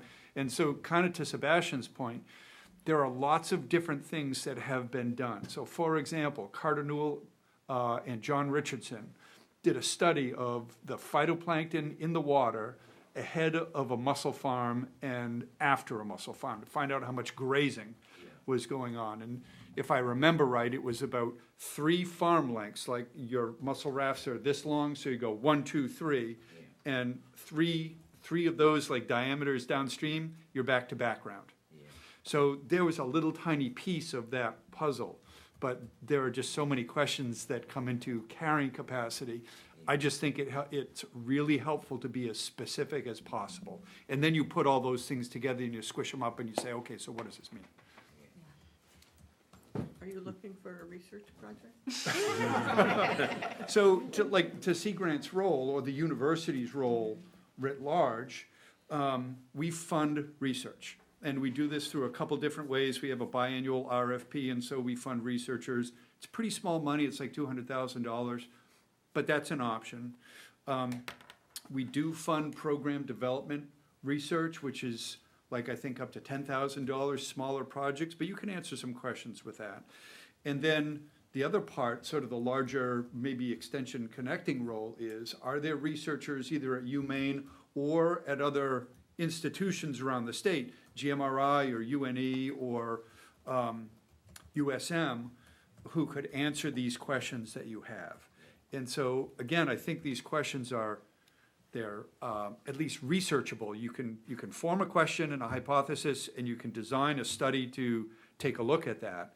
And so there are people who do those sorts of things. And so if there are questions that this group would like to investigate, go down that road, because researchers would like to engage in these sorts of applied questions. Well, another thing that we've talked about and is a concern of mine is restricted and constricted currents. I've even talked to shellfish farmers, and you know, it's been going on quite a while, but it's given people the opportunity, especially with LPAs, to like fine tune your position within a body of water. And I'm seeing more and more constricted currents targeted because they're getting, you know, faster shell growth out of it. And the reason why, just because it's a constricted current and it's of importance for the surrounding area. And I just think that I'd love to see Harpswell identify those and maybe have another layer to the map. Yeah. So without trying to go too far down the garden path here, a researcher named Kim Huguenard did some really interesting work. She's like a hydraulic engineer, and she took a look at a mooring, not a mooring field, but a oyster grow farm, and watched the water move through and around and below it. And so she could track current speed and where water was displaced or where it wasn't. And then you could combine that with Like sort a of the particle biological, model. I'm sorry? Like a particle model, add to that? Yeah, yeah. And then you could combine that with the well, what's in the water or what's not in the water? And so you start to get a sense of what's happening physically and biologically. And again, you put that stuff together and hopefully you understand that system better. These are all researchable questions. I think I would summarize our committees, like, some of our concerns are, I see kind of the different stuff that gets worked on and studies that are done. I think that we're probably getting at a point in aquaculture as we're getting more saturated and these questions are coming up. It would be nice to see more of a balance of maybe taking our foot off the gas on doing the training new farmers and doing the aquaculture and shared water stuff that was, that we've been doing for a long time, and maybe shift it to the other end of the spectrum and start looking at, okay, now that we've got a good number of farmers and a lot of interest, let's make sure we're moving ahead responsibly. Let's measure those impacts. Let's figure out how much is enough aquaculture in different areas and where is there room for growth and where should we be treading a little more carefully. I don't think that's like a huge priority right now, and I personally would like to see more of a shift into that, because those are the concerns that I hear from the people that I work with, is we just want to be careful so that everybody can continue to make a living. Can I ask a question on that? Sebastian, you and I, it's like a wrestling tag team.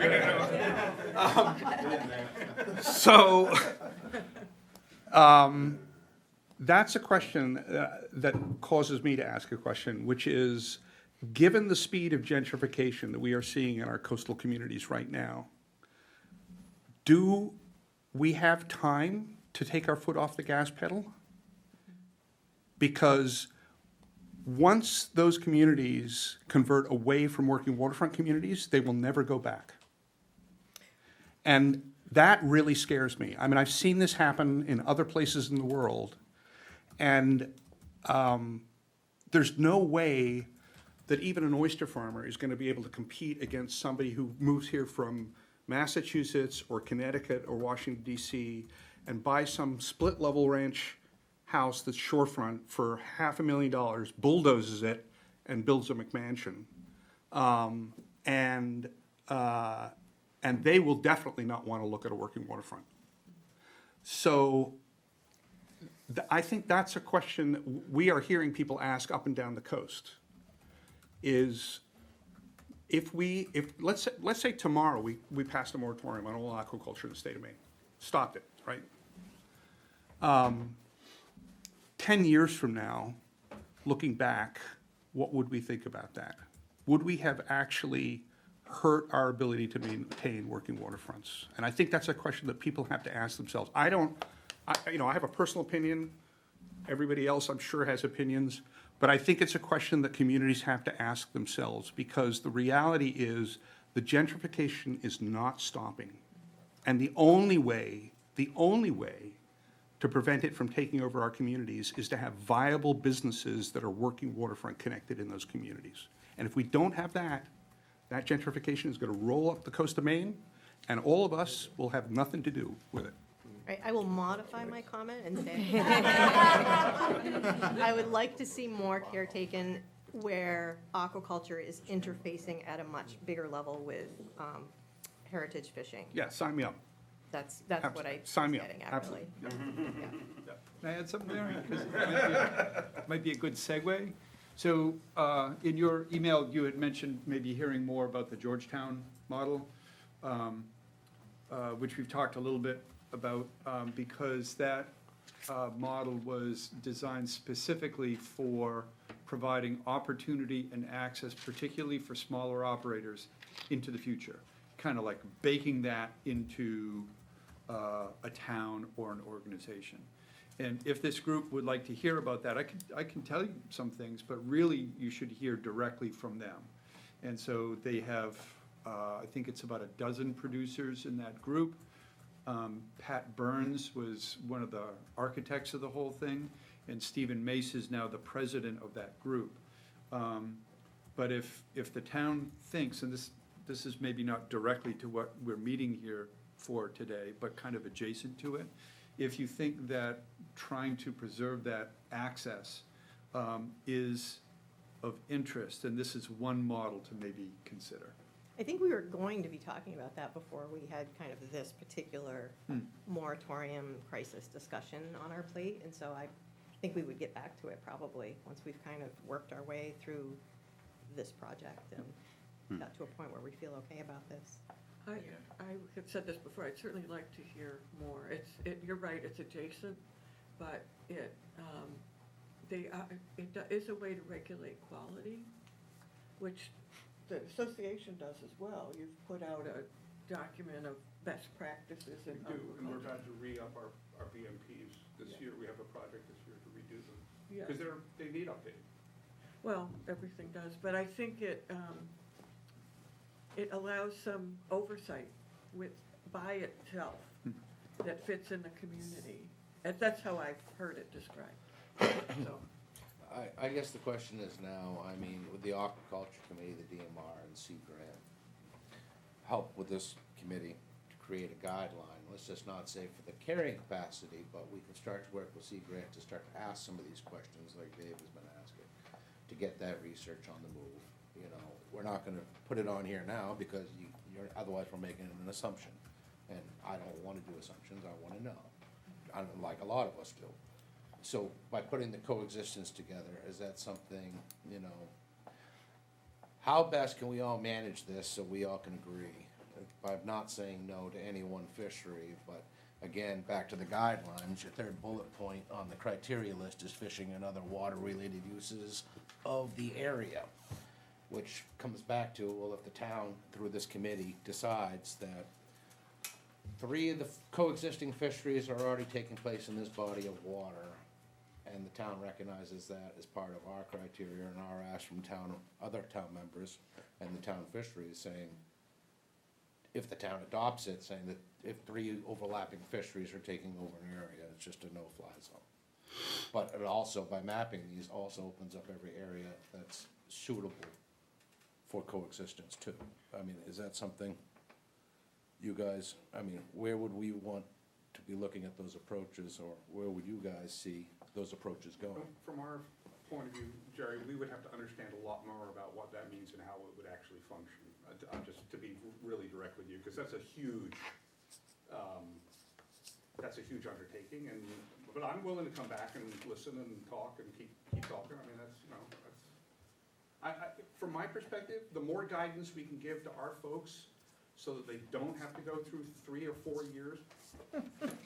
No, say that. The more guidance I can give to our folks so they don't have to go through 3 or 4 years or have a bunch of local friends of groups created, the better off everybody is. So, but I will say this.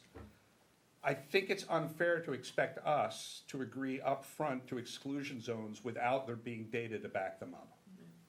Oh, I can agree with that, Yeah. you know, and I think that's where, you know, these guidelines would put it back into the court of Paul. You know, our advisory would just put a guideline that the state would recognize that puts the ball back into his court without having to tie up 3 committees and an advisory group every time something comes down the pipeline. It's just more of a streamlined process, saying, hey, this is what the town agreed upon, this is what the fisheries in this commercial fishing town agreed upon, you know. It's just a certain criteria guidelines. It's not saying no, but it's saying, it's like, well, these guys have already been here for umpteenth generations, grandfather fished the same bottom. You know, these are the arguments that I know in all fisheries, from either whatever agency we decide to go to today when it comes to fisheries. No one's ever gonna always agree, we all know that. So this is just more of a streamlined process to recognize, you know, the existing areas while updating it at the same time. Yeah. So not only is this a tool for any fisheries coming in our area, but it's also a guideline for us. You know, we can mark climate initiatives in the future too. What changed, when, where, why? Which asks a lot of those questions, you know, the same questions that puts a lot of scare into everybody when they say, oh boy, 5 more here or 5 more there. Those are the questions that come up, and it's just residual questions over and over and over again. The only thing I'd say, Jerry, and Paul knows this, I know you do, is that if you assume that you map this out and that's gonna reduce conflict, and if Paul's the guy who is the bottleneck in terms of town sign off, the rich wealthy landowners are not gonna use this. They are gonna still object to Paul over a location for a lease. That's gonna happen, so that conflict is not gonna go away. And they will try and find one or two local fishermen to use as their face to object, because they know it's in the criteria. So that phenomenon is still gonna happen. This system is not gonna make that go away. And Paul, I know you know this, I mean, it's just part of the fact of the system and the fact that Maine is changing. Maine is gentrifying, and that's so, it may be that we can resolve conflicts between fisheries and aquaculture, but the conflict is still gonna be there because the demographics are changing, and they will find one or two people as their face to act on their behalf. And Paul will be stuck in that position. I think our goal for this group was to resolve some of the conflicts directly between commercial Right. fisheries and aquaculture. Yeah. And I think if we find a way to do that, you've strengthened kind of the baseline to deal with the stray landowner that has a problem. You've got to Yeah, I mean, reunite- Hopefully. well, I mean, that's the whole point, I mean, Yeah. that's the whole point of the map. I mean, you know what I mean, like, if the land, that's the whole point of the map, right? Like, if it's cited in a responsible way in a place that doesn't interfere with existing uses, then when the rich landowner comes up with someone to say, you know, whatever, that he fishes there, and it's like, well, it's not on the map, why isn't it on the map? Well, Let's hope it works because that he way. doesn't, No, I'm serious. Well, I mean, if it works that way, then it works. Well, it would- That's awesome, right? it would certainly worth a try, because at the same time, you get people that are fishing in places that are being displaced by potential, you know, leases, and so trying to avoid that conflict is worth a try, right? Well, of course it is, yeah. Yeah. Listen, I was a fisherman for 10 years, Yeah. you know, so Yeah. I get it totally. Yeah, But I just, to be clear, I don't think you're gonna relieve the pressure that Paul is gonna be under as a harbor master, because there will be people who will object, We've irrespective. already gone through it with, in fact, David Wilson, and this is the current water classifications map that we use with the Harvard waterfront. Yeah, And David, I don't mind using an example, but he was in an area that supports, under the current ordinance, Yeah. aquaculture activities. And this landowner was dead against it and Yeah. fought up and down to how do we get the map changed? Yeah. That was Right. the issue. no, it's gonna happen. I think that's yeah. a really good point and a good reminder. But as Darcy said, our focus was on the fisheries, but I Yeah. appreciate that comment because we've seen it happen. You Yeah. know, it's been abused. Yeah, but at least then you've taken at least then the conflict isn't between, Three sides, Right, it's just, Right. yeah, and the town has a lot better position to handle More that. Not- united. Sorry, Paul, but, yeah. but, you know, all comes back to you. to expect the guy that's, you know, to expect individual fishermen that are trying to make a living and go home and take care of the kids at night to be able to fight these fights versus you being able to fight it with the tools that, you know, that we're trying to create it's a different And- animal. Well, just going back to Jerry's point about process, I don't think we're there. I think I've heard the town has a lot more leeway than perhaps we thought in coming to the town. It doesn't have to be, it's only Paul. I mean, Kevin was talking about there are 3 committees that people could, they're already advised to talk to towns, but they could be more specifically advised. And then the process continues. I don't think we know exactly, but we have more leeway.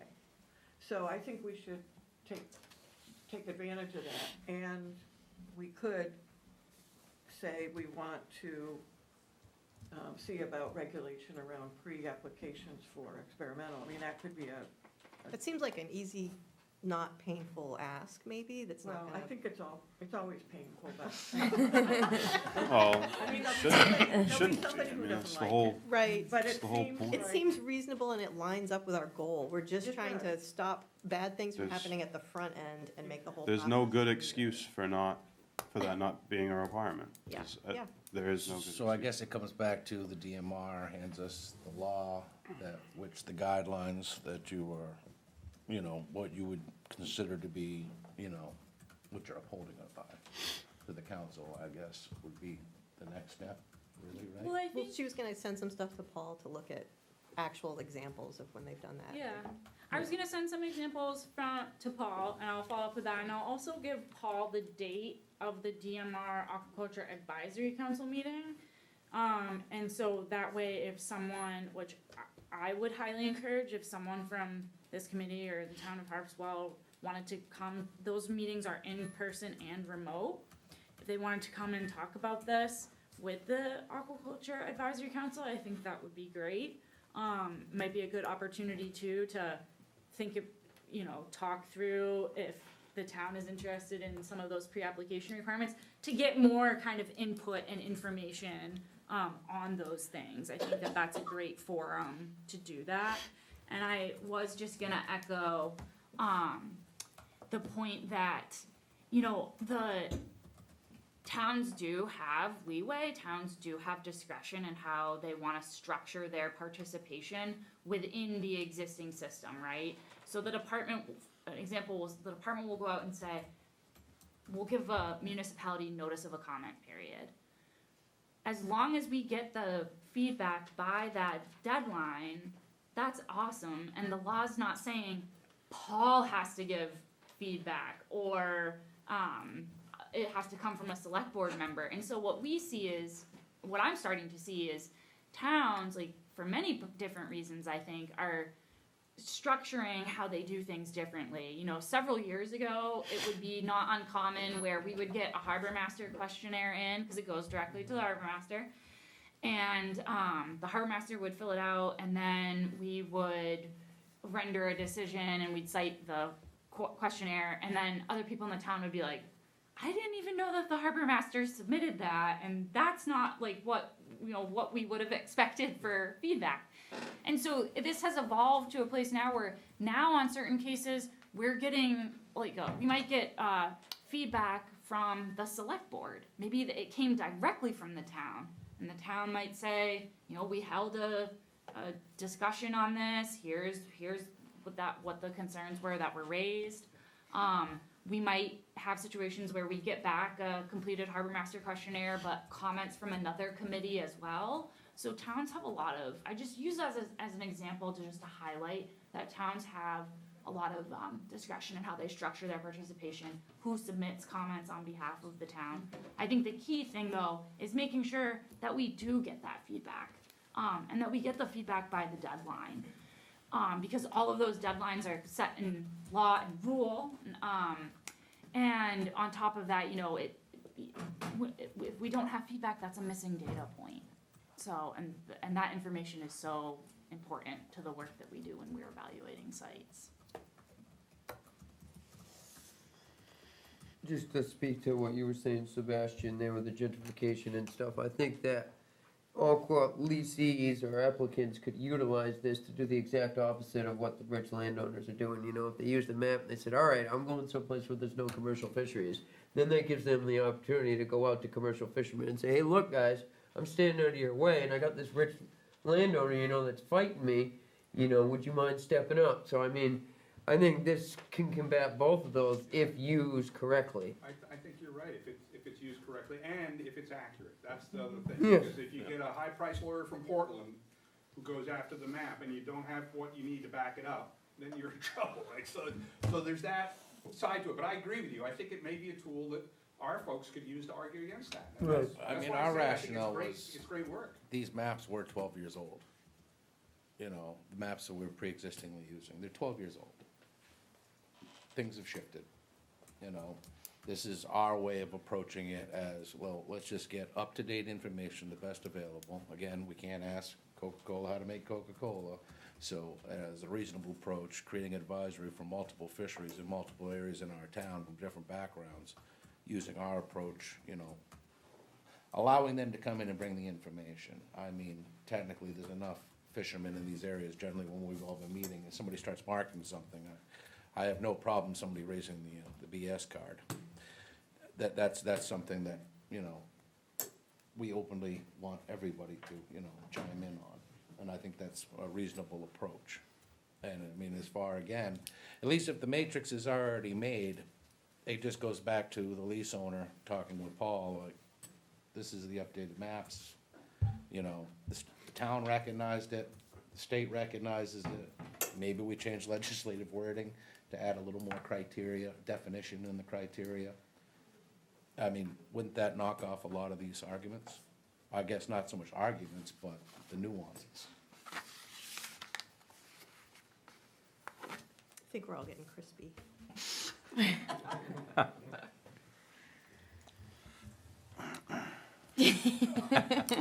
I feel the eyeballs on me. It's been amazing. Can I make a comment? Yep, we're about to head into public comment, so. Oh, cool. Good timing. Hi, thanks for allowing me to have a say here or make a few comments. My name's Bailey Bowden. I am a consultant for Protect Maine's Fishing Heritage Foundation, which supports small-scale aquaculture, but isn't real happy with industrial-scale aquaculture.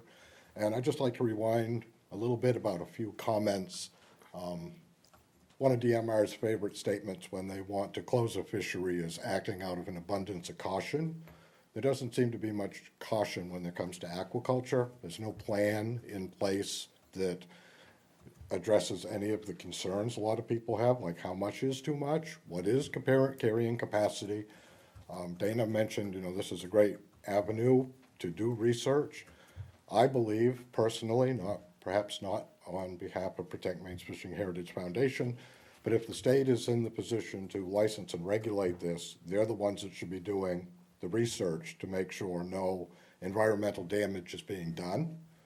So one of the things I'd like to point out just quickly is in Surrey, I'm from Hancock County, feral oysters are now settling on the shoreline. They're escapees from aquaculture operations, LPAs. I think there's 8 or 10 in the river. DMR was just there doing a survey to look at the interaction between oysters and other shellfish and what's going on in the environment. And they identified that oysters are growing there at a density of 30 oysters per square foot. So one adult oyster filters 50 gallons of water, 30 of them is 1,500 gallons of water per square foot. This area is closed to harvesting due to pollution, this entire bay. I mean, there's several miles of shoreline. So these oysters are just going to continue to grow and expand on this shoreline. And eventually they're going to just take up all the plankton that everything is relying on, from crayfish, juvenile fish, other shellfish. They're going to consume the planktonic form of other species like lobster, scallop. That's a huge environmental impact for our existing fisheries and the existing environment that everyone enjoys. We all like seeing fishhawks, osprey, bald eagles, kingfishers show up and eat these marine species. I mean, that's all part of this. This is a huge, huge, complicated issue. And Protect Maine thinks that we should maybe take our foot off the gas pedal a little bit and look and see what the environmental impact is long-term. Because every industry we've had in Maine, from logging, paper making, mining, all sounded great when they were going on. Everybody made a good living. But now we're paying for the damage we did to the environment.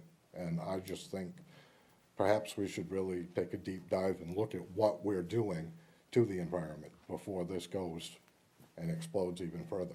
So, thank you. You all set? Yeah, yeah. Okay, go ahead.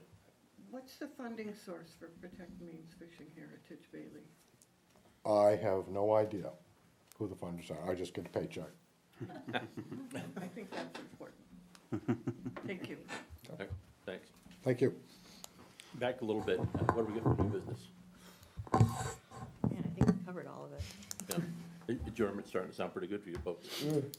What's the next step? Yeah, when it comes to the next meeting, I think now that the election cycle, we've gone through all that, maybe it would be really helpful if you could help bring, Allison? yeah, if she would come back and we could maybe talk about, timing wise, we'd be getting into December, and if we did want to try and support any changes to current regulation, then it'd be helpful to, if we could get our representatives and Do you her know to who come. the Senate chair is for the Marine Resource Committee?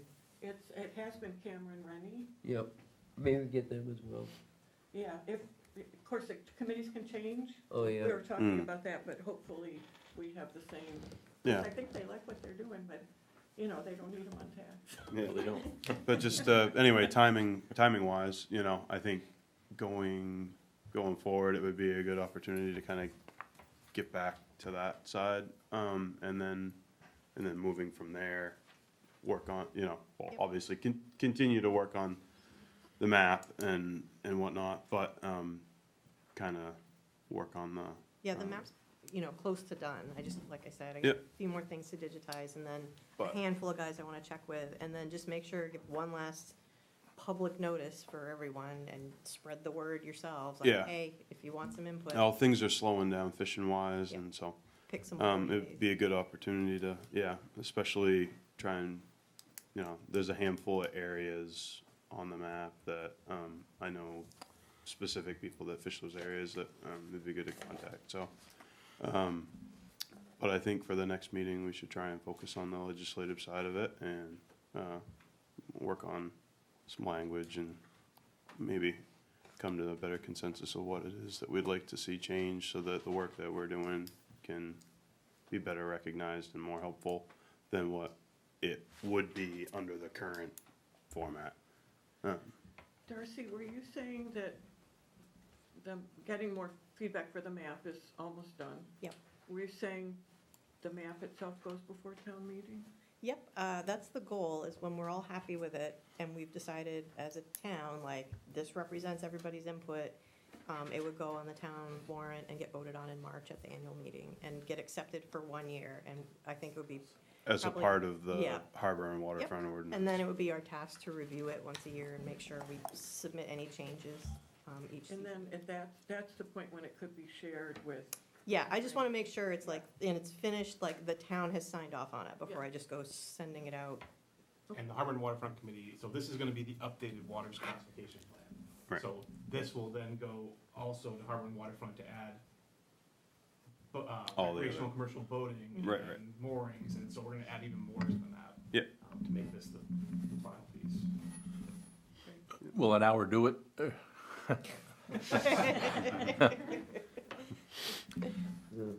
2 hours barely did it tonight. So do we do a 3:30? That way we're definitely done at 5, well, whether we're done or not. For the next meeting? Yeah. Is that okay with everybody? 3:30 set up? Yep. I think this is great. I really. Oh, yeah. appreciate Oh, Yeah. People Yeah. being Yeah, I here. really appreciate you Yeah. being here. I'm really glad that we were invited, and I think that this is great, that there are just a lot of diverse perspectives and people coming together and trying to collectively solve a problem, so I think that's great. You don't hate each other. Yeah. We're just tired. Yeah. It's not my first one today. Yeah. No, I appreciate it, so All right. thank you. Yeah. Thank you. Thank you. Let me give one last chance at public comment. Once, twice, gone. All right. Thank you. We're adjourned. Thank you.